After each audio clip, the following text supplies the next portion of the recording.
미중 무역 전쟁이 어디로질지 참 궁금합니다. 미국과 중국은 제각기 자신들이 쓸 수 있는 카드를 모두 꺼내놓고 있습니다. 자, 이번에는 무슨 카드를 꺼냈을까요? 결론적으로 말씀드리면 이번에는 관광과 교육 등의 서비스 분야로 번졌습니다. 카드를 먼저 꺼내든 건 중국입니다. 중국은 미국 관광을 차단하겠다고 나섰습니다. 중국의 관광객은 유커라고 불립니다. 유커는 전 세계에서 엄청난 영향력을 발휘합니다. 무엇보다도 숫자가 엄청납니다.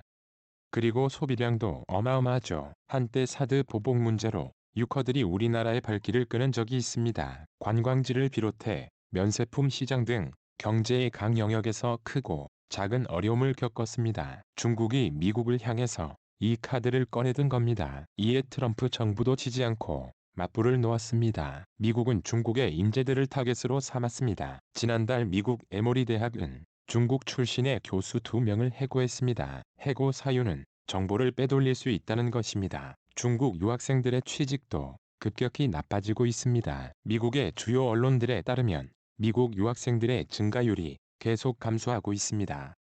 이유가 뭘까요? 중국에서 미국으로 유학생을 보내지 않는 걸까요? 아닙니다. 그 반대입니다. 미국의 중국 유학생에 대한 심사를 강화한 것입니다. 예전에는 중국인 유학생 비자 발급이 3주 정도 걸렸습니다. 하지만 지금은 한 달이 훌쩍 넘게 걸립니다. 또한 비자 거부율 역시 135%나 증가했다고 합니다. 무역 전쟁이 일어나기 전에는 불과 3% 정도였습니다. 트럼프 대통령은 무역 전쟁 이전에도 계속해서 이런 비난을 해왔습니다. 중국 유학생들이 미국 명문 대학을 졸업하고 각종 연구시설에 들어가 정보를 도둑질하고 있다. 그래서 지난해에는 항공 로봇을 포함한 첨단 재료 분야에서 연구하는 중국인 유학생들의 비자 유효 기간을 축소했습니다. 5년에서 1년으로 대폭 축소했습니다.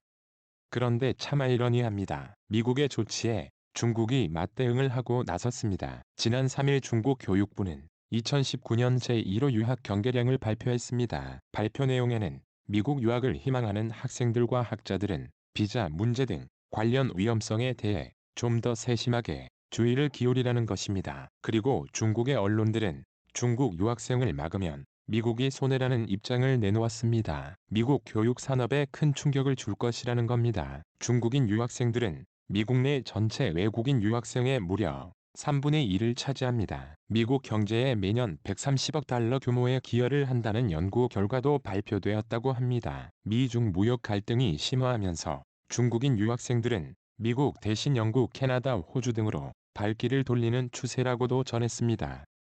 참 경쟁이 치열합니다. 미국과 중국의 이번 조치 누가 더 손해일지는 뚜껑을 열어봐야 알겠지만 우선은 중국이 더 많아 보입니다. 여러분, 구독과 좋아요 부탁드립니다. 시청해주셔서 정말 감사합니다.